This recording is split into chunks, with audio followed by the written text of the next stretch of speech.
दोस्तों जय Hind. UP exams YouTube channel में आप सभी लोगों का बहुत बहुत स्वागत, आभार, वंदन एवं अभिनंदन। यूपी SSSC आयुर्वेदिक फार्मासिस्ट की वैकेंसी, जिसमें हम आप लोगों को आज रसशास्त्र एवं भैषज कल्पना से संबंधित कुछ अल्टरनेटिव क्वेश्चंस सॉल्व कराने चल रहे हैं। आप लोग धैर्यपूर्वक इस पूरे वीडियो को देखिए और आप लोगों को बहुत सारे कॉन्सेप्ट यहीं से क्लियर हो जाएंगे और कहीं जाने की ज़रूरत नहीं पड़ेगी, कहीं कुछ खोजने की ज़रूरत नहीं पड़ेगी।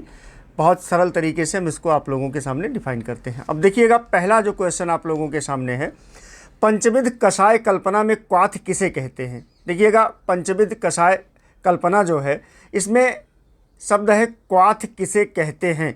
तो पहला दिया हुआ है ऑप्शन ए, ताजे द्रव्य का रस। दूसरा दिया हुआ है द्रव्य को पीस कर बनाया गया लेप। ऑप्शन सी दिया हुआ द्रव्य को जल में उबाल कर बनाया गया काढ़ा।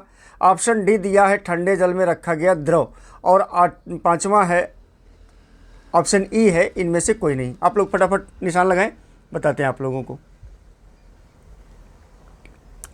देखिएगा, कहने का मतलब यह है कि हमने आप लोगों को कल भी बताया था कि जो शब्द क्वाथ है, क्वाथ, ये क्वाथ शब्द जो है, क्वाथ का मतलब हमने आप लोगों को कल भी चर्चा किया था, बताया था कि इसका मतलब ये होता है कि औषधि को, क्या होता, औषधि को जल में डालकर उबालना, जल में डालकर उबालना, और ये लंबे समय तक उबाला जाता है। ये क्या होता है, ये लंबे समय तक उबाला जाता है। इसलिए जो है इसको हम क्या बोलते हैं, इसको क्वाथ बोलते हैं। अब जैसे आप लोगों का ये क्या कहते हैं, गिलोय क्वाथ है, गिलोय क्वाथ, दसमूल क्वाथ, त्रिफला क्वाथ, ये सब जो आप लोगों को जिनका नाम आप सुनते हो, ये सब क्वाथ के ही उदाहरण हैं। मतलब जैसे आप जो है अपने घर में तुलसी और अदरक को पानी में उबालकर काढ़ा बनाते हो, वही सिद्धांत आयुर्वेद में क्वाथ कहलाता है। तो कहने का मतलब ये है कि अब आप समझ गए होंगे इस बात को आसानी से कि क्या है ये। तो इसका मतलब क्या है, इसका ट्रिक ऐसे बना लीजिएगा, इसका ट्रिक ऐसे बना लीजिए, उबाल कर बना काढ़ा, ऐसे उबाल कर बना काढ़ा, बना काढ़ा क्या कहलाता है, ये क्वाथ कहलाता है। क्या कहलाता है, ये क्वाथ कहलाता है। तो कहने का मतलब ये ट्रिक बन जाएगी आप लोगों की। तो अब इसमें देखिएगा, जो प्रश्न आपका है, पंचविध कल्पना कषाय कल्पना में क्वाथ किसे कहते हैं। तो ये ताजे द्रव्य का रस गलत है, द्रव्य को पीसकर बनाया गया लेप गलत है, द्रव्य को जल में उबालकर बनाया गया काढ़ा, ये प्रश्न का जो ऑप्शन सी है ये आपका सही उत्तर है। इस पर आप टिक कर लीजिए, ये आपका सही उत्तर है। ठंडे जल में रखा गया द्रव, ये भी गलत है। इनमें से कोई नहीं, ये भी गलत है। तो कहने का मतलब क्वाथ क्या है कि किसी भी औषधि को जल में डाल करके लंबे समय तक जब उबाला जाता है तो उसी को क्या बोलते हैं, उसी को क्वाथ बोलते हैं। एक बार पुनः, यूपी SSSC आयुर्वेदिक फार्मासिस्ट की वैकेंसी, जिसमें हम आप लोगों के लिए video classes 10,000 plus MCQs, PDF class, daily quiz और क्या कहते हैं, ये बहुत सारी सपोर्टिंग मटेरियल्स आप लोगों को पास कराने के लिए हम लोग मेहनत कर रहे हैं, आप लोगों को उपलब्ध करा रहे हैं। आप लोग हमारे इस चैनल में जुड़ सकते हैं मात्र ₹999 के साथ, और क्या कहते हैं, टेलीग्राम चैनल पर जुड़ करके सारी चीज़ों को मुफ्त में प्राप्त कर सकते हैं। और 90 26 92 73 15 पर कॉल करके आप अत्यधिक जानकारी ले सकते हैं। और आप लोगों को एक जानकारी और देना चाहते हैं कि हम जो है अन्यत्र विषय के टीचर नहीं हैं। हमने आयुर्वेद पर काम किया है, हमें आयुर्वेद की पढ़ाई की हुई है, इसलिए हम जितनी सटीक जानकारी आपको दे देंगे वो कोई चैनल नहीं दे सकता आपको। इसलिए आप हमारे साथ सिर्फ धैर्य के साथ बने रहें, हम आपका कल्याण कराने के लिए पूरा क्या कहते हैं, लगे रहेंगे। अगला क्वेश्चन देखते हैं, हिम कल्पना में जल का उपयोग किस प्रकार किया जाता है। हिम कल्पना, अब यहाँ पर हिम का मतलब क्या होता है, हिम का मतलब ठंडा होता है, हिम का मतलब क्या होता है, ठंडा होता है।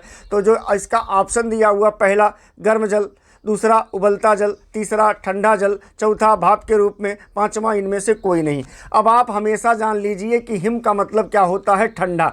और जो हिम बनता है, जो हिम बनता है, हिम बनने में क्या होता है, लगभग 8 से 12 घंटे लगते हैं। कितने लगते हैं? इसमें 8 से 12 घंटे लगते हैं। किसी भी क्या कहते हैं, कोई भी औषधि है, कोई भी औषधि है, औषधि को क्या करते हैं, औषधि को जो है चूर्ण बनाते हैं। पहले क्या बनाएंगे, मोटा दरदरा चूर्ण बना लेते हैं। तो चूर्ण बनाकर फिर ठंडे जल में क्या करते हैं, इसको 8 से 12 घंटे तक इसको रख देते हैं। और 8 से 12 घंटे रखने के बाद इसको मसल करके छान करके पी लिया जाता है। जैसे आपका धनिया फांट है, जीरा फांट है, सौंफ फांट है, ये तमाम ये फांट कह रहे हैं। जैसे आपका धनिया हिम है, ठीक ना। ये धनिया हिम का मतलब क्या हो गया, धनिया को क्या करते हैं, रात में भिगो करके लंबे 8 से 12 घंटे के लिए रख देते हैं। सुबह इसको अगर क्या कहते हैं, मसल करके छान करके पी लिया जाए तो ये मूत्रल का काम करता है। मतलब अगर आपके शरीर में मूत्र संबंधी कोई समस्या है तो उसको दूर करने का काम करता है। इतना बढ़िया काम करता है। तो कहने का मतलब ये है यहाँ पर कि हिम कल्पना में जल का उपयोग किस प्रकार किया जाता है। तो गर्म जल गलत है, उबलता जल गलत है, ठंडा जल ये आपका सही है, आपका ऑप्शन सी सही है। भाप के रूप में बिल्कुल नहीं, इनमें से कोई नहीं, इसको भी गलत का निशान लगाएंगे। अर्थात कहने का मतलब ये है कि ठंडे जल में लंबे समय तक भिगोकर रखा, उसका सार निकालना हिम कहलाता है। और ये इसका उपयोग जो है आप देखेंगे पित्त रोग, दाह, मूत्र कृक्ष और रक्त पित्त में काम करता है। तो यहाँ पर इसका ट्रिक ऐसे समझ लीजिएगा, ट्रिक इसका ऐसे समझ लीजिएगा कि हिम का मतलब ठंडी प्रक्रिया। हिम का मतलब क्या हो गया, ठंडी प्रक्रिया। इसको ऐसे ट्रिक के रूप में याद कर लीजिएगा, ये याद हो जाएगा आप लोगों को। अब अगला क्वेश्चन देखते हैं एक बार पुनः। फांट बनाने की सही विधि क्या है? ध्यान दीजिएगा, फांट बनाने की सही विधि।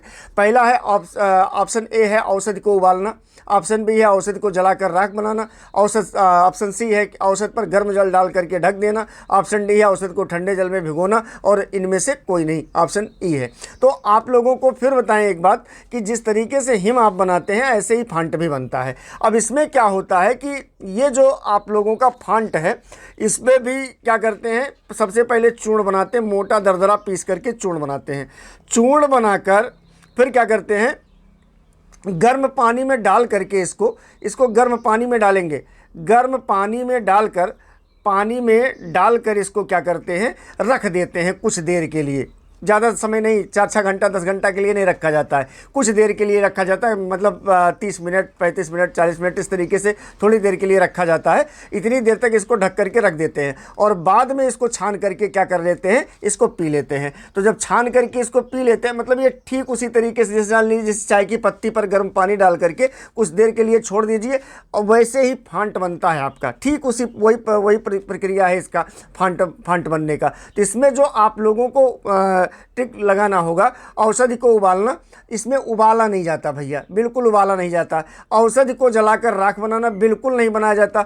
औषधि पर गर्म जल डाल करके ढक देना, हाँ ये उत्तर आपका सही है। इस पर आप लोग निशान लगा लीजिए, ऑप्शन सी आप लोगों का सही है। औषधि को ठंडे जल में भिगोना ये भी गलत है, इनमें से कोई नहीं, इस पर भी नहीं जाएंगे। तो कहने का मतलब ये हो गया कि यहाँ पर जो हम लोग औषधि पर गर्म जल डाल करके ढक देते हैं, यही फांट बनाने का सही विधि है। इसी पर आप लोग निशान लगाइएगा। इसका ट्रिक आप लोग ऐसे लिख लीजिए, ट्रिक इसका ऐसे बना लीजिए कि गर्म जल डालो, ठीक है, ढक दो। क्या कर दो, ढक दो।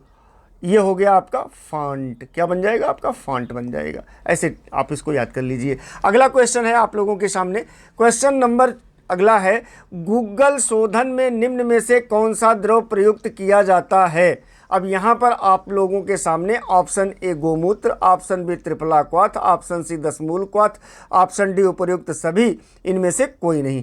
तो प्रश्न आपका क्या है, गूगल शोधन में निम्न में से कौन सा द्रव प्रयुक्त किया जाता है? अब आप लोग निशान लगाएं, जल्दी से निशान लगाएं। चलिए देखते हैं। सबसे पहली बात तो ये जान लीजिए, गूगल मिलता कैसे है। ये पेड़ का गोद होता है, इसको रेजिन बोलते हैं। क्या बोलते हैं, रेजिन बोलते हैं, या इसी को राल बोलते हैं, या इसी को क्या बोलते हैं, गोंद बोलते हैं। पहली बात तो ये जान लीजिए। अब ये मिलता कहाँ से है, पेड़ों में कट मार दिया जाता है और उस कट से धीरे धीरे दूध निकलता है और दूध धीरे धीरे क्या होता है, जम जाता है। और ये ज़्यादातर क्या कहते हैं, राजस्थान साइड में ये ज़्यादा मिलता है, मतलब जहाँ कटीले पेड़ मिलते हैं वहाँ पर ये ज़्यादा मात्रा में मिलता है। अब आप इस बात को समझिए कि चूंकि ये पेड़ से प्राप्त होने वाला गोंद है, तो जब ये पेड़ से प्राप्त होगा और खुले में ऐसे इसकी प्रोसेसिंग है, तो इसमें धूल, रेत, लकड़ी के कण या अन्य अशुद्धियाँ हो सकती हैं। तो सबसे पहले जब इसका निर्माण किया जाता है तो इसका शोधन किया जाता है, मतलब क्या करते हैं, इसको प्योरीफाई करते हैं। तो जब इसका हम शोधन करते हैं तो शोधन में क्या किया जाता है कि गुग्गुल को विभिन्न शोधन द्रव्यों में घोल कर या स्वेदन करके शुद्ध किया जाता है। कैसे किया जाता है? घोल करके या स्वेदन करके, ये चीज़ याद रखिएगा। अब इसमें जो प्रमुख द्रव्य हैं वो गोमूत्र भी है, मतलब घोल करके या स्वेदन करके जो इसका हमको शुद्ध करते हैं, इसमें गोमूत्र भी है आपका, इसमें त्रिफला क्वाथ भी है। क्या है? त्रिफला क्वाथ भी है इसमें, मतलब ये नहीं है कि त्रिफला क्वाथ नहीं है। और नंबर 3, इसमें अगर हम दशमूल क्वाथ जोड़ देंगे तो भी गलत नहीं है, दशमूल क्वाथ से भी हम इसको शुद्ध करते हैं, दशमूल क्वाथ भी इसमें डाल देते हैं। तो ग्रंथ और रोग के अनुसार अलग अलग द्रव्यों का चयन किया जाता है, इसलिए इसमें गोमूत्र, त्रिफला क्वाथ, दशमूल क्वाथ, ये तीनों प्रयुक्त होते हैं। अर्थात हम अपना निशान किस पर लगाएंगे? उपर्युक्त सभी से। अर्थात कहने का मतलब ये हो गया कि इनमें इन सभी चीज़ों का जो है प्रयोग होता है, मतलब गोमूत्र से भी इसको शुद्ध कर सकते हैं, त्रिफला क्वाथ से भी शुद्ध कर सकते हैं, दशमूल क्वाथ से भी शुद्ध कर सकते हैं, उपर्युक्त सभी। क्योंकि जब इसको हम प्योरीफाई करेंगे तो इसकी सारी अशुद्धियाँ इससे दूर हो जाती हैं, इसके दोष कम हो जाते हैं, औषधीय गुण बढ़ जाते हैं, पाचन और अवशोषण में सहायता मिलती है, इसलिए ये बहुत महत्वपूर्ण है। तो अब जो यहाँ पर विकल्प आप लोगों के सामने दिख रहा है, गोमूत्र, त्रिफला क्वाथ, दशमूल क्वाथ और उपर्युक्त सभी, तो उपर्युक्त सभी पर लगा लीजिए, तीनों इसी में आ जाएंगे। तो अगर मतलब कहने का मतलब अगर ये पूछा जाए कि गुग्गुल को हम कैसे शुद्ध कर सकते हैं, तो मतलब कई द्रवों के साथ हम इसको शुद्ध कर सकते हैं, इसको प्योरीफाई कर सकते हैं। लेकिन अगर जैसे मान लीजिए ऐसे ऑप्शन आ जाएं जिसमें त्रिफला क्वाथ नहीं, दशमूल क्वाथ नहीं, मतलब और चीज़ें पूछा हो और उसमें गोमूत्र हो, तो आप गोमूत्र पर लगा दीजिएगा, वो आपका सही निशान जाएगा। ठीक है। अब ये जो आप लोगों के सामने है, इस पे किस पर निशान लगाया आप लोगों ने? ऊपर सभी पर। अगला क्वेश्चन देखिएगा, त्रिफला गुग्गुल का प्रमुख उपयोग किस रोग समूह में किया जाता है? अब ध्यान दीजिएगा, त्रिफला गुग्गुल का प्रमुख उपयोग किस रोग समूह में किया जाता है?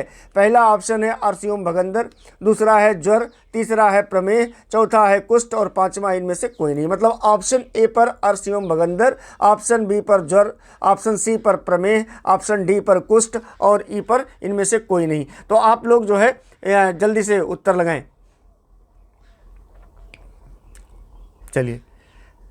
चलिए देखते हैं। सबसे पहले तो इस बात को समझ लीजिए कि ये जो त्रिफला गुग्गुल है, ये आप देख रहे हैं त्रिफला गुग्गुल, तो त्रिफला गुग्गुल जो है ये किससे बनता है, मतलब किन द्रव्यों से बनता है, ये निर्मित कैसे होता है? तो आप जान लीजिए कि इसमें 4 द्रव्य मुख्य होते हैं। कौन कौन से? 4 द्रव्य इसमें मुख्य हैं, 4 द्रव्य इसमें मुख्य होते हैं। तो 4 द्रव्य इसमें कौन कौन से? हरितिका, क्या है? हरितिका या हरितिकी कहते हैं इसको। दूसरा विभीतिकी, तीसरा है आमलकी, और चौथा है शुद्ध गुग्गुल।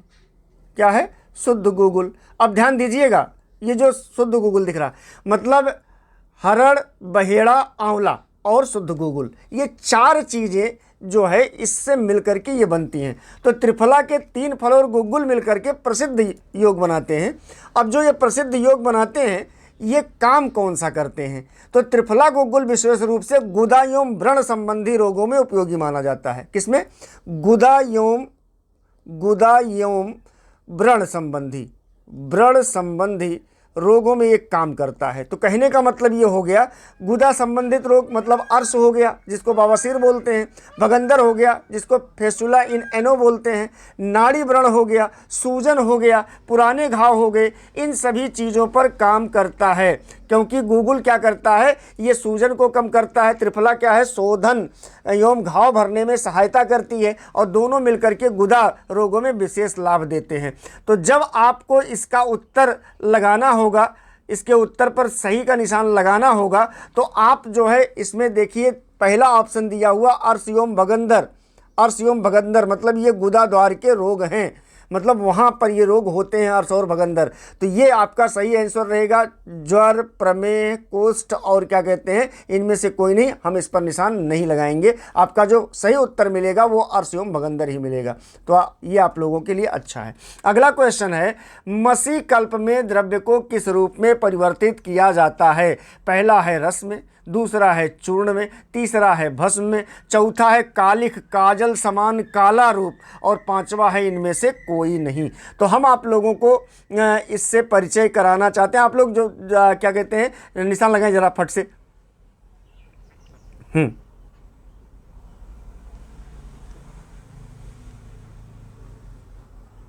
देखिएगा, अब देखिए आप लोगों को बताएं कि हमने अभी पिछले क्लास में आप लोगों को जो मसी पढ़ाया था, क्या पढ़ाया था? शब्द है मसीकल्प। ये मसीकल्प, मसीकल्प में हमने आप लोगों को जिन चीज़ों के बारे में इंट्रोड्यूस कराया था, मसी का मतलब होता है काजल जैसा काला। क्या होता है? काजल जैसा काला, क्योंकि ये कार्बोनाइज्ड होता है, काली होती है, ठीक ना, इसी को मसी कहते हैं। अगर आप जैसे मान लीजिए इसको, मतलब जैसे वो आप क्या कहते हैं, नारियल है जिससे नारियल मसी बनाते हैं, तिल है जिससे हम तिल मसी बनाते हैं, तो इन सब चीज़ों का जो हम उपयोग करते हैं मसी बनाने में, उसमें हम क्या करते हैं, जैसे मान लीजिए कोई लकड़ी है, तो लकड़ी को जला करके हम इतना मत जलाएं उसको कि वो राख में बदल जाए। लकड़ी को बस इतना जलाना है कि वो काली हो जाए। जैसे मान लीजिए आपका चावल है, धान है, जौ है, तिल है, या ऐसी कोई भी चीज़ है जिनका हम मसी के रूप में उपयोग करना चाहते हैं, उसको आग पर रख करके, किसी बर्तन में रख करके हम उसको गर्म करना शुरू करते हैं, और धीरे धीरे उसका तापमान बढ़ाते जाते हैं, और वो जो पदार्थ होता है, जो द्रव्य होता है, वो धीरे धीरे क्या होता है, वो गर्म होते होते वो राख में ना बदलने पावे, बस केवल कालिख के रूप में हो जाए, काला हो जाए। उसी को हम क्या बोलते हैं? मसी बोलते हैं। क्या बोलते हैं? मसी। तो ऐसा जहाँ पर आप लोगों को दिखाई पड़े, वहाँ पर आंख मूंद करके आप ऑप्शन टिक करिएगा। तो मतलब ये जो मसी है, ये द्रव्य को किस रूप में परिवर्तित करते हैं? तो रस के रूप में बिल्कुल नहीं होता, चूर्ण के रूप में भी बिल्कुल नहीं होता, भस्म बनने का कोई प्रश्न ही नहीं है। कालिख मतलब काजल के समान काला रूप इसका हो सकता है, और इसी तरीके से इसका प्रयोग किया जाता है। तो यहाँ पर आप लगा सकते हैं ऑप्शन डी पर निशान। इनमें से कोई नहीं, इस पर भी नहीं जाएंगे। तो मसी का मतलब क्या होता? काजल जैसा काला। तो अब इसका काम क्या होता है? इसका मतलब होता है ये काम कहाँ करता है? तो ये रक्त स्तंभन का कार्य करता है, ये घाव को भरने का काम करता है, और अतिसार जैसे रोगों में ये काम करता है बहुत अच्छी तरीके से। तो अगर हम इसका ट्रिक ऐसे बना लें, ट्रिक ऐसे, मसी का मतलब क्या हो गया? मसी का मतलब काजल जैसा काला, काजल जैसा काला औषधि कह लीजिए इसको, बस आपको याद हो जाएगा। अब अगला क्वेश्चन पर हम ले चलते हैं आप लोगों को। क्वेश्चन नंबर अगला, अयस्कृत का मुख्य उद्देश्य क्या है? क्या है? अयस्कृत का मुख्य उद्देश्य क्या है? ऑप्शन ए दिया हुआ धातु को चमकाना, ऑप्शन बी दिया हुआ धातु को भस्म बनाना, ऑप्शन सी दिया हुआ धातु को औषधीय उपयोग योग्य बनाना, ऑप्शन डी दिया हुआ धातु को पिघलाना, ऑप्शन ई दिया हुआ इनमें से कोई नहीं। तो जब हम इसका जो है उत्तर खोजने लगेंगे, तो धातु को चमकाना, धातु को भस्म बनाना, धातु को क्या कहते हैं, धातु को औषधीय उपयोग योग्य बनाना, और धातु को पिघलाना, या इनमें से कोई नहीं। अब सबसे पहले आप लोग इसको ये समझ लीजिए कि ये जो शब्द है अयस्कीकृत, क्या है? अयस्कीकृत मतलब धातु को विशेष प्रक्रिया में बार बार तपाकर और द्रव्यों में बुझाकर ऐसा बनाया जाता है कि शरीर में ग्रहण करने योग्य हो जाए। अभी हमने आप लोगों को अयस्कीकृत बताया था ना, कि जैसे मान लीजिए लोहे की छड़ है, उसको बार बार गर्म किया जाता है, और उसे तमाम चीज़ों की क्वाथ में से, मट्ठा में, जैसे गोमूत्र में, जैसे कंजी में, जैसे क्या कहते हैं कुलथ क्वाथ में, इसमें डुबोया जाता है। तो वो जो इसलिए किया जाता है ताकि वो उसमें भंगुर का गुण आ जाए, और पीटने पर वो चूर्ण के रूप में आ जाए, तभी वो काम कर सकता है। क्योंकि अयस्कीकृत में क्या होता है कि जब धातु को बार बार तपाकर द्रव्यों में बुझाकर ऐसा बनाया जाता है, जब वो शरीर ग्रहण करने योग्य हो जाता है, तो उसका लाभ क्या मिलता है? वो जो अयस्क है, वो जो क्या कहते हैं द्रव्य है, उसकी विषाक्तता कम हो जाती है, पाचन में सुधार हो जाता है, औषधीय प्रभाव में वृद्धि हो जाती है।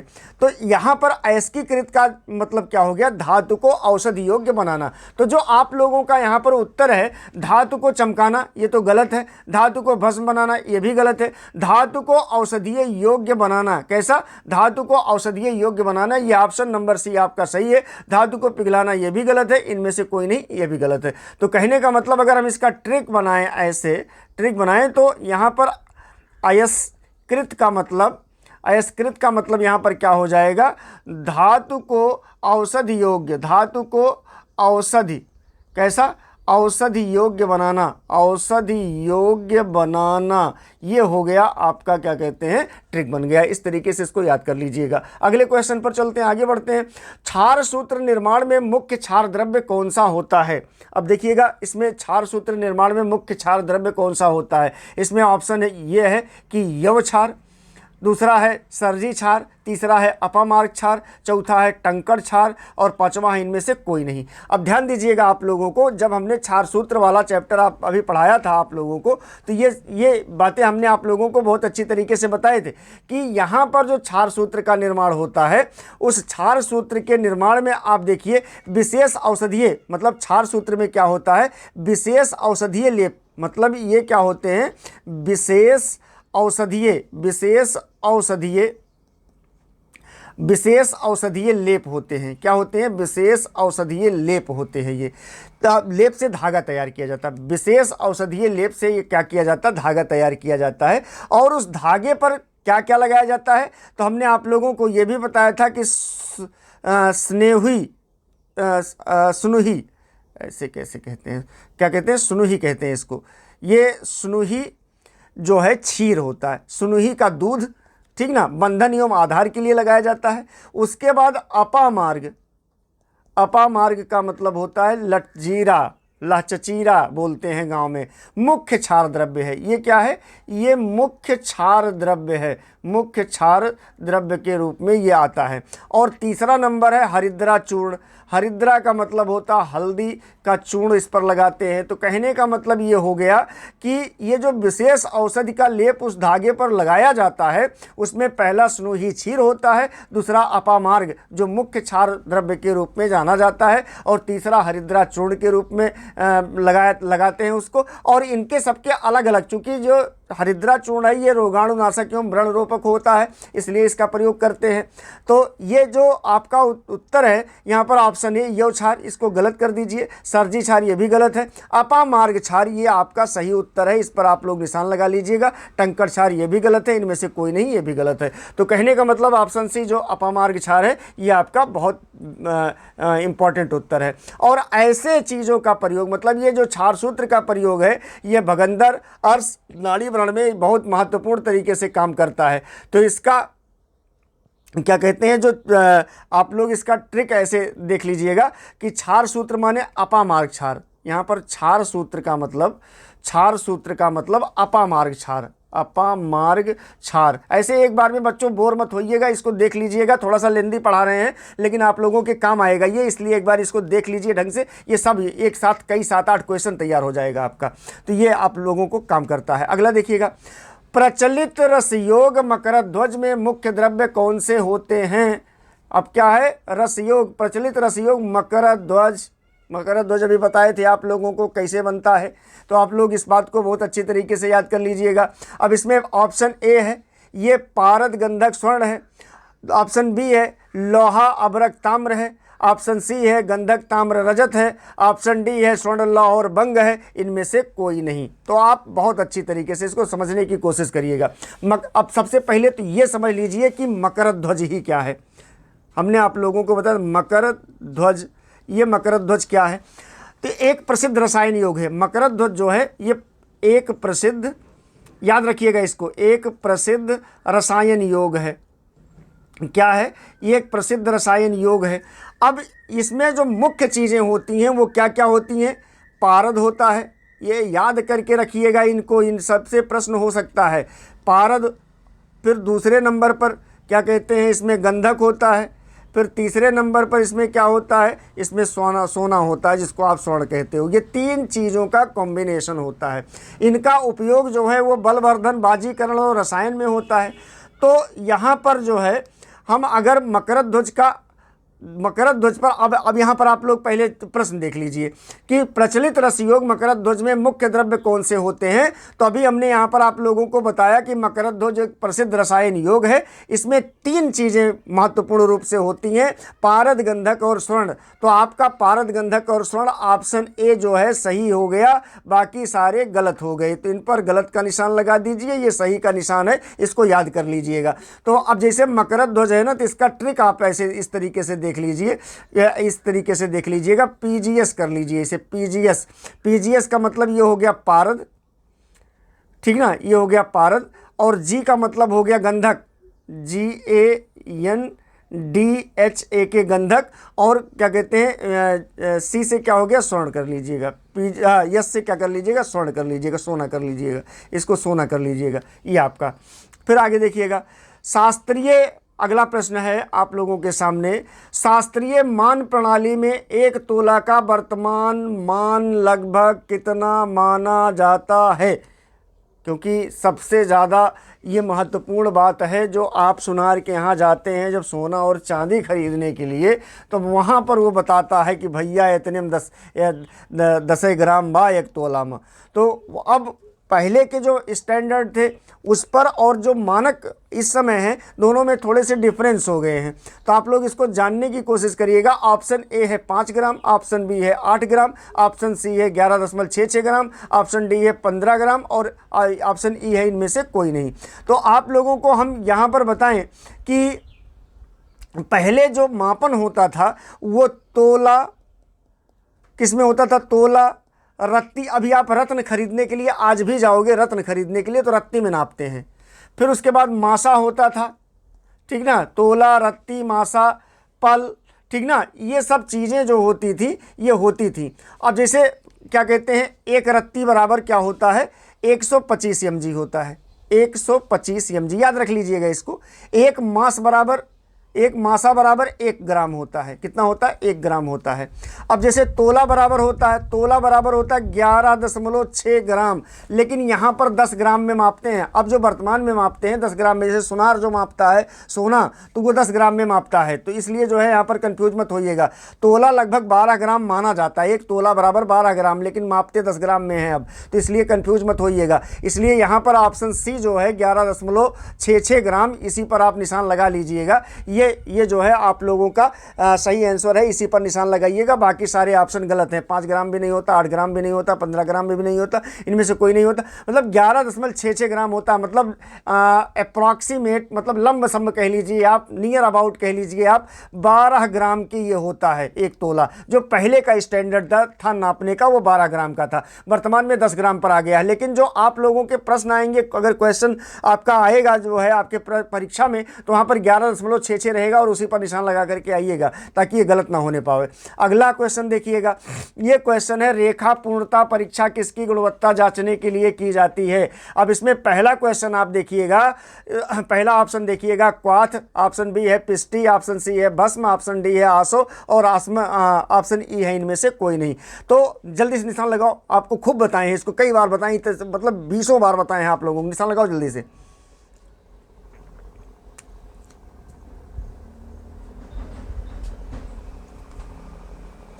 अब देखिएगा, देखिए सबसे पहले आप जान लीजिए रेखा पूर्णत्व। ये शब्द जो है रेखा पूर्णता, रेखा पूर्णता।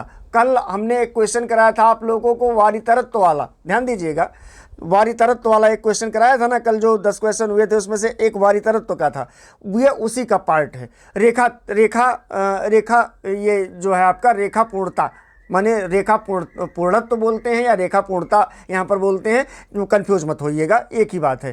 कहने का मतलब यह है कि जब हम कोई औषधि का भस्म बनाते हैं, क्या बनाते हैं, भस्म बनाते हैं, तो भस्म बनाने पर अगर अच्छी क्वालिटी का भस्म तैयार हुआ है और क्या कहते हैं आपकी जो तर्जनी उंगली है और आपका जो अंगूठा है, इन दोनों के बीच में रखने पर, ठीक है, रख करके रगड़ने पर अगर यहाँ पर जो आपके बहुत महीन महीन धारियाँ बनी हुई हैं आपकी उंगलियों में, इन धारियों में वो बैठ जाए, उन धारियों में भर जाए तो इसे रेखापूर्ण भस्म बोलते हैं। क्या बोलते हैं इसको?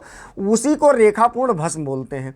अब इसका मतलब क्या होता है? मतलब जो आपने भस्म बनाई वो बहुत सूक्ष्म बनी हुई है, मारण सही प्रकार से हुआ है, शरीर में उसका अवशोषण बहुत बेहतर तरीके से होगा। मतलब जैसे बहुत महीन आटा हाथ की रेखाओं में भर जाता है, वैसे ही उत्तम भस्म की रेखाएं भी हाथ में भर जाती हैं। तो यहाँ पर आपको निशान क्या लगाना है?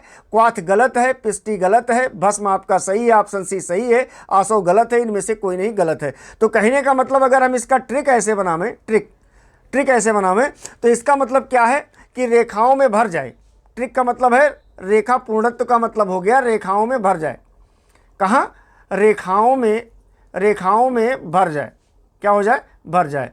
इसका मतलब क्या है? रेखा पूर्णता। इसका मतलब क्या है? रेखा पूर्णता। इसका मतलब क्या है? उत्तम क्वालिटी की भस्म बनी है। क्या बनी है? उत्तम क्वालिटी की भस्म बनी है, एकदम क्या कहते हैं, नंबर 1 वाली। मतलब अब इसको इसके मूल फॉर्मेट में कभी वापस नहीं जाना है, ये औषध के रूप में शरीर में जा करके और ये काम करना है। मतलब ये अब ये चाहे सोने का बनाओ, चाहे चांदी का बनाओ, चाहे तांबे का बनाओ, जिसका भी भस्म आपने बना लिया वो अपने मूल स्वरूप में वापस नहीं जाता, वो एकदम राख हो गई है, वो उत्तम भस्म कहते हैं उसको। अगला क्वेश्चन देखिएगा आप लोग। निश्चंद्रता परीक्षा का क्या अर्थ है? इसका मतलब ऑप्शन ए है भस्म का काला होना, ऑप्शन बी है भस्म का चमकहीन होना, ऑप्शन सी है भस्म का जल में घुलना, ऑप्शन डी है भस्म का भारी होना और ऑप्शन ई है इनमें से कोई नहीं। अब यहां पर आप लोग फटाफट निशान लगाएं।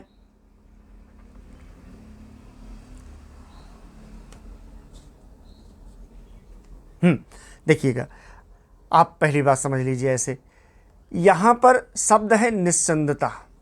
जैसे जब आप क्या कहते हैं पर्यायवाची वगैरह जानेंगे, संस्कृत वगैरह को कुछ समझेंगे तो तमाम शब्दों से ही उसके अर्थ निकल जाते हैं। कहने निश्चंदता का मतलब क्या होता है? यदि धातु में भस्म, यदि भस्म में, मतलब यदि भस्म में, किसमें? यदि भस्म में धातु जैसी चमक चंद्रिका दिखाई न दे। क्या ना दिखाई दे?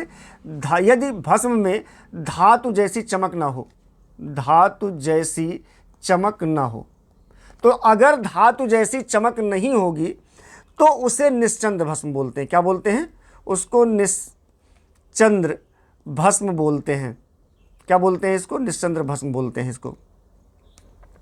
क्यों जरूरी है अब जान लीजिएगा आप लोग। हमने भस्म पढ़ाते समय आप लोगों को भी पूरी तरीके से इसको समझाए थे। अगर चमक बची है तो समझो धातु पूरी तरह भस्म नहीं हुई है। सोना होना चमकदार धातु है भैया, ठीक ना, चांदी वगैरह चमकदार धातु हैं। अब अगर उस मतलब जो भस्म बना हुआ है अगर उसमें चमक बनी हुई है तो मतलब वो पूर्ण रूप से भस्म में कन्वर्ट नहीं हुआ है। और अगर वो उसका कलर डल हो गया है तो इसका मतलब ये है कि वो सही है आपका। इसलिए जो है भस्म का काला होना ये गलत है, भस्म का चमकहीन होना ये आपका उत्तर सही, ऑप्शन बी। भस्म का जल में घुलना ये गलत है, भस्म का भारी होना गलत है, इनमें से कोई नहीं गलत है। तो आप हमेशा इस तरीके से क्या कहते हैं निशान लगाइए, इस तरीके से प्रश्न को सॉल्व करिएगा कि निश्चंदता परीक्षा का क्या अर्थ है। तो भस्म का चमकहीन होना, क्योंकि यदि भस्म बन जाएगा तो उसमें धातु जैसी आभा, धातु जैसी चमक, धातु जैसा क्या कहते हैं चटकीलापन उसमें नहीं रह जाएगा, और उसी को हम निश्चंद्र भस्म बोलते हैं। और वो इसका मतलब अच्छी क्वालिटी का भस्म तैयार हो गया है। अब ये जो भस्म है कभी भी अपने मूल फॉर्मेट में नहीं जा सकता है, आपने सही तरीके से बना लिया है इसको। अब क्वेश्चन नंबर अगला देखिएगा। क्वेश्चन नंबर यहाँ पर अभ्रक भस्म के संदर्भ में शतपुटी और सहस्पुटी शब्द किससे संबंधित है? ऑप्शन ए है शोधन विधि, ऑप्शन बी है मारण में प्रयुक्त द्रव्य, ऑप्शन सी है पुटों की संख्या, ऑप्शन डी है भावना द्रव्य, ऑप्शन ई है इनमें से कोई नहीं। जल्दी से निशान लगाइए आप लोग फटाफट। देखिएगा, अभ्रक भस्म के संदर्भ में शतपुटी और सहस्पुटी शब्द किससे संबंधित हैं? पहला है शोधन विधि, दूसरा है मारण में प्रयुक्त द्रव्य, तीसरा है पुटों की संख्या, चौथा है भावना द्रव्य, पांचवा इनमें से कोई नहीं। तो अब आप समझ लीजिए, अब समझिए आप पुट क्या होता है। सबसे पहले आप जान लीजिए पुट क्या होता है, कंफ्यूज हो जाएंगे नहीं। पुट क्या होता है, पुट क्या है ये समझ लीजिए पहले। जब किसी औषधि या भस्म को नियंत्रित अग्नि में निश्चित ताप देकर पकाया जाता है। पुट क्या है? मतलब किसी भी औषधि या भस्म को नियंत्रित अग्नि में, पुट क्या है, नियंत्रित अग्नि में, नियंत्रित अग्नि में निश्चित ताप पर, कैसे, निश्चित ताप पर क्या किया जाता है, ताप पर देर तक पकाया जाता है, देर तक पकाया जाता है, देर तक पकाया जाता है, ठीक ना, देर तक पकाया जाता है। उस प्रक्रिया को पुट देना कहते हैं, पकाया जाता है उसी को पुट कहते हैं, क्या कहते हैं, उसी को पुट कहते हैं। अब ध्यान दीजिएगा, अब ये समझ गए होंगे आप, इसी को पुट कहते हैं। यह भस्म निर्माण की सबसे क्या कहते हैं, महत्वपूर्ण प्रक्रियाओं में से एक है।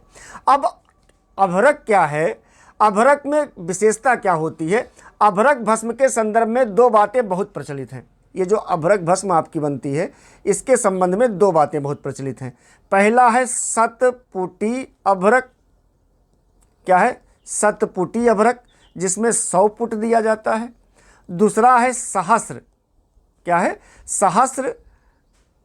सहस्र पुटी, जिसमें क्या दिया जाता, 1000 पुट दिया जाता है। कितना दिया जाता, 1000 पुट दिया जाता, 1000 पुट दिया जाता है। तो यह शब्द पुटों की संख्या को दर्शाते हैं। अधिक पुट देने से लाभ क्या है कि जैसे जो ज़्यादा पुट दे दिया जाता है तो इसका मतलब क्या है, अभ्रक अधिक सूक्ष्म बन जाएगा, उसका अवशोषण बढ़ जाता है, औषधीय क्षमता अधिक मानी जाती है और भस्म की गुणवत्ता कैसी हो जाती है, बहुत बेहतर हो जाती है। इसलिए बार बार पुट देने का जिक्र किया जाता है। तो पुटों की संख्या कैसी हो सके, पुटी शब्द का मतलब क्या हो, पुटों की संख्या।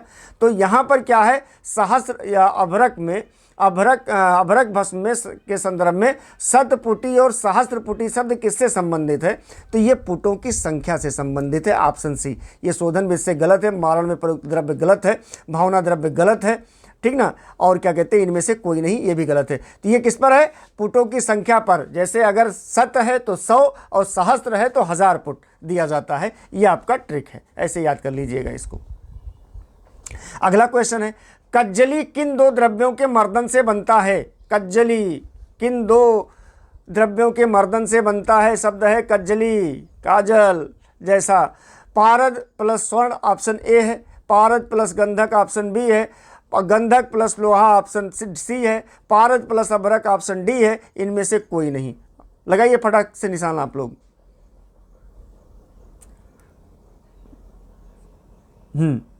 चलिए देखिएगा, अब कज्जली क्या है, पारद और गंधक को बराबर मात्रा में, किसको, पारद प्लस गंधक, इसको क्या करते हैं, बराबर मात्रा में, बराबर मात्रा में घोटने पर काला चिकना मिश्रण बनता है, काला चिकना मिश्रण मिलता है, ठीक ना। इसको क्या बोलते हैं, कज्जली बोलते हैं। क्या बोलते हैं, कज्जली बोलते हैं। यह अनेक ये जो है अनेक रस औषधियों का आधार है। तो कहने का मतलब यह है कि पारद प्लस गंधक, शायद प्रश्न का उत्तर आप लोगों को मिल गया यहीं से। तो मतलब क्या कह रहा है कि कज्जली किन दो द्रव्यों के मर्दन से बनता है, तो ये पारद प्लस स्वर्ण, ये गलत है। पारद प्लस गंधक से ये बनता है, किससे बनता है, पारद प्लस गंधक से बनता है, ये सही है। गंधक प्लस लोहा गलत है, पारद प्लस अभ्रक गलत है, इनमें से कोई नहीं गलत है। तो कहने का मतलब ये है कि अब यहाँ पर ऐसे ट्रिक जानिएगा, पारद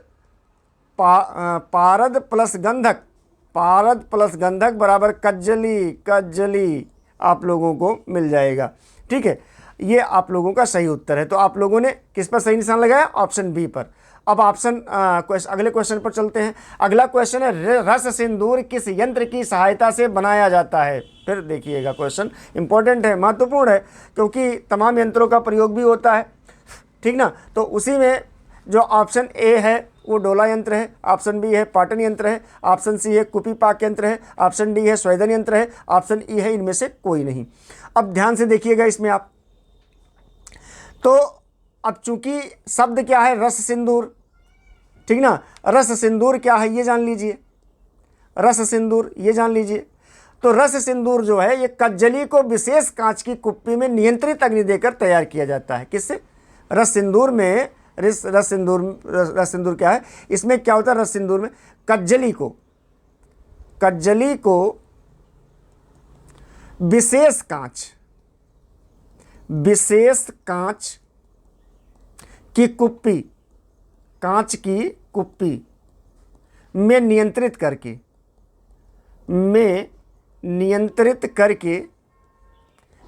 करके अग्नि देकर तैयार किया जाता है, ठीक ना, करके तैयार किया जाता है। ये आपका रस सिंदूर है। कुपी पाक क्यों? क्योंकि पूरी प्रक्रिया कुपी माने ग्लास बोतल के अंदर होती है। किसे? कुपी पाक। कुपी पाक इसलिए कहते हैं क्योंकि सारी चीज़ें जो होती हैं वो ग्लास बोतल में होती हैं, ग्लास बोतल के अंदर में होती हैं। तो ये जो ग्लास बोतल के अंदर में होती हैं, इसको ये आप जान लीजिएगा। इसलिए इसका ट्रिक ऐसे बना लीजिएगा कि रस सिंदूर जो है, रस सिंदूर बराबर कुपी पाक लिख लीजिएगा। ऐसे कुपी पाक ऐसे याद कर लीजिएगा। तो अब यहाँ पर जो आप लोगों को मिलेगा उत्तर कि रस सिंदूर किस यंत्र की सहायता से बनाया जाता है, तो डोला यंत्र गलत है, पाटन यंत्र गलत है, कुपी पाक यंत्र ये आपका सही उत्तर है, स्वेदन यंत्र ये भी गलत है, इनमें से कोई नहीं, ये भी गलत है। तो आपने निशान किस पर लगाया? ऑप्शन सी पर। आपका उत्तर सही कौन सा मिला? कुपी पाक यंत्र, ऑप्शन सी है। अगला क्वेश्चन है, डोला यंत्र का मुख्य उपयोग किस क्रिया में होता है? डोला यंत्र का मुख्य उपयोग किस क्रिया में होता है? ऑप्शन ए मारण, ऑप्शन बी पिष्टीकरण, ऑप्शन सी स्वेदन, ऑप्शन डी सत्वपातन, ऑप्शन ई इनमें से कोई नहीं। तो अब इसको फटक से निशान लगाइए आप लोग, हम बताते हैं आप लोगों को। हाँ देखिएगा, अब जैसे बार बार आप लोगों को जब क्लास पढ़ाते हैं औषध बनाने के लिए, उसमें क्या कहते हैं, तो उसमें डोला यंत्र आप लोगों को बार बार सुनते हैं। तो जैसे डोला यंत्र जो है, ये ध्यान रखिएगा, डोला यंत्र ये क्या है? तो ये औषधि की पोटली। अब इसमें क्या होते हैं डोला यंत्र? औषधि की पोटली बनाते हैं, औषधि की पोटली, ठीक ना। औषधि की पोटली को द्रव में उल्टा लटका करके, कैसे? उल्टा लटका करके गर्म किया जाता है। क्या किया जाता है? गर्म किया जाता है। उपयोग इसका उपयोग शोधन, स्वेदन और विषहरण में किया जाता है। तो जब ट्रिक बनाएंगे, डोला का मतलब झूलना, यहाँ पर डोला शब्द का मतलब ऐसे बना लीजिए ट्रिक इसका, ऐसे ट्रिक, डोला का मतलब झूलना। क्या हो गया? झूलना। किसमें? कैसे? पोटली उल्टी करके, पोटली उल्टी करके इसको। तो इसका मतलब क्या मिला आप लोगों को? इसका आंसर कि मारण गलत, ठीक ना।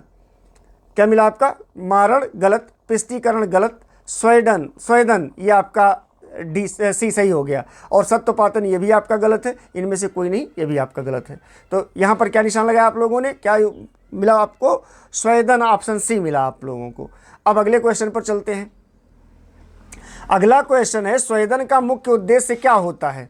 ऑप्शन ए द्रव्य को सुखाना, ऑप्शन बी द्रव्य को ठंडा करना, ऑप्शन सी द्रव्य के दोषों को निकालना, ऑप्शन डी द्रव्य को कठोर बनाना, ऑप्शन ई इनमें से कोई नहीं। अब ध्यान से देखिएगा, जो क्या कहते हैं यहाँ पर, ये आप ध्यान से देखिएगा। जैसे मान लीजिए आप, स्वेदन क्या है पहले ये जान लीजिए, स्वेदन, ठीक ना। द्रव्य को भाप या द्रव माध्यम में गर्म करना, माने द्रव्य को भाप या द्रव माध्यम में गर्म करना, ठीक ना। इसका लाभ क्या होता है? अशुद्धियाँ बाहर निकल जाती हैं, द्रव्य नरम होता है, आगे की प्रक्रिया आसान होती है। तो यहाँ पर स्वेदन का अगर हम ऐसे जिक्र करें, तो स्वेदन का जिक्र करने पर इसका मतलब हो गया दोष को बाहर निकालना, ये। तो आप जो है यहाँ पर जो निशान लगाते हैं, द्रव्य को सुखाना, ये गलत हो गया। द्रव्य को ठंडा करना, ये भी गलत हो गया। द्रव्य के दोषों को निकालना, ये आपका आंसर सी सही हो गया। इस पर निशान लगा लीजिएगा। द्रव्य को कठोर बनाना, ये भी गलत है, इनमें से कोई नहीं, ये भी गलत है। आप इस पर, तो आप लोगों को क्या उत्तर मिला? स्वेदन का मुख्य उद्देश्य क्या है? द्रव्य के दोषों को निकालना, ऑप्शन सी पर लगा लीजिएगा। अब अगला क्वेश्चन है, शोधन और मारण में मुख्य अंतर क्या है? शोधन और मारण में मुख्य अंतर। ऑप्शन ए दोनों एक समान है, ऑप्शन बी शोधन में दोष हटते हैं, मारण में भस्म बनती है, ऑप्शन बी है शोधन में भस्म बनती है, मारण में दोष हटते हैं, ऑप्शन सी है। दोनों में केवल अग्नि दी जाती है, ऑप्शन डी है। इनमें से कोई नहीं, ऑप्शन ए है। अब निशान लगाएं जरा, फट से हम बताते हैं आप लोगों को। देखिएगा, तो आप लोगों को बताएं कि सबसे पहले तो आप ये समझ लीजिएगा शोधन क्या होता है। क्या होता है शोधन? शोधन का मतलब हो गया दोष हटाना। क्या हो गया? दोष हटाना, शुद्ध करना, जो भी धातु है शुद्ध करना उसको। तीसरा है भंगुर बनाना। क्या होता है? भंगुर बनाना। और मारण में क्या होता है? मारण में क्या होता है? मारण में धातु को भस्म बनाना, धातु को भस्म बनाना, धातु को भस्म बनाना। ऑप्शन क्या कहते हैं? सूक्ष्म और अवशोषण योग्य बनाना। और क्या बनाना? सूक्ष्म बनाना, मतलब इतना सूक्ष्म बनाइए कि वो अवशोषण योग्य हो जाए। तो अब जब आप इसका उत्तर खोजना प्रारंभ करेंगे, दोनों समान होते हैं, बिल्कुल गलत है। शोधन में दोष हटते हैं, शोधन में दोष हटते हैं। जो उसमें टॉक्सिन है, जो उसमें जहर है, जो उसमें गंदगी है, जो उसमें धूल रेत गिट्टक सब कुछ उसमें से हटाने का काम शोधन कहलाता है। और मारण का मतलब यह है कि मारण में भस्म बनती है, मारण में भस्म बनती है। इसलिए ऑप्शन बी आपका सही उत्तर है, आप इस पर निशान लगा लीजिए। और ऑप्शन सी ये गलत है, ऑप्शन डी ये भी गलत है, ऑप्शन ई भी गलत है। तो आपको उत्तर क्या मिला? शोधन और मारण में मुख्य अंतर क्या है? शोधन में दोष हटते हैं, मारण में भस्म बनती है। ये सही है। अगला क्वेश्चन है, लौह भस्म का प्रमुख उपयोग किस स्थिति में किया जाता है? प्रश्न क्या है? लौह भस्म का मुख्य उपयोग किस स्थिति में किया जाता है? ऑप्शन ए मधुमेह, ऑप्शन बी रक्ताल्पता, ऑप्शन सी अस्थिभंग, ऑप्शन डी त्वचा रोग, ऑप्शन ई इनमें से कोई नहीं। अब देखिएगा, ध्यान दीजिएगा कि हमने आप लोगों को बताया जैसे आपके ब्लड में क्या पाया जाता है? ब्लड में क्या होता है? ब्लड में होता है आयरन। क्या होता है? आयरन होता है, जिसको हीम बोलते हैं, ठीक ना? क्या बोलते हैं? हीम। तो ये जो लौह तत्व होता है, जब इसकी कमी हो जाती है तो इसका मतलब आपके शरीर में ब्लड की कमी हो गई। और जैसे ही आपके शरीर में ब्लड की कमी होगी, ठीक ना, वैसे ही आपको थकान लगेगा, ठीक ना। तो ये जो आपके शरीर में एनीमिया का रोग होता है, एनीमिया का रोग होता है, और आपको कमजोरी लगती है, और क्या होता है? आपको थकान लगती है, आपको थकान लगती है। इन सारी चीज़ों को दूर करने के लिए हम क्या करते हैं? शरीर में ब्लड की मात्रा को बढ़ाते हैं, ब्लड की मात्रा को बढ़ाते हैं।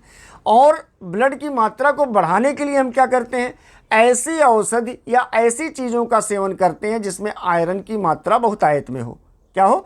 आयरन की मात्रा बहुतायत में हो। तो इसका मतलब ये हो गया कि लौह भस्म का मुख्य उपयोग किस स्थिति में किया जाता है? तो वो आपका मधुमेह गलत है, रक्त अल्पता जिसको एनीमिया बोलते हो ये सही है, अस्थिभंग भी गलत है, त्वचा रोग भी गलत है, इनमें से कोई नहीं। तो इसका मतलब जो हमको ट्रिक मिल करके आएगी वो लौह भस्म का मतलब रक्त बढ़ाने वाली भस्म। लौह भस्म का मतलब हो गया, लौह भस्म is equal to blood booster. क्या हो गया? Blood booster. आप ब्लड बूस्टर कर लीजिए इसको, ये आपकी ताकत को बढ़ा देगा। अगला क्वेश्चन देखते हैं, ताम्र भस्म का प्रमुख उपयोग किस रोग समूह में किया जाता है? तो ऑप्शन ए दिया हुआ कफियों में कृत विकार, ऑप्शन बी दिया हुआ है बात विकार, ऑप्शन सी दिया हुआ रक्त विकार, ऑप्शन डी दिया हुआ नेत्र विकार, ऑप्शन ई इनमें से कोई नहीं। अब ध्यान से देखिएगा, आप लोग निशान लगाइए, हम बताते हैं आप लोगों को।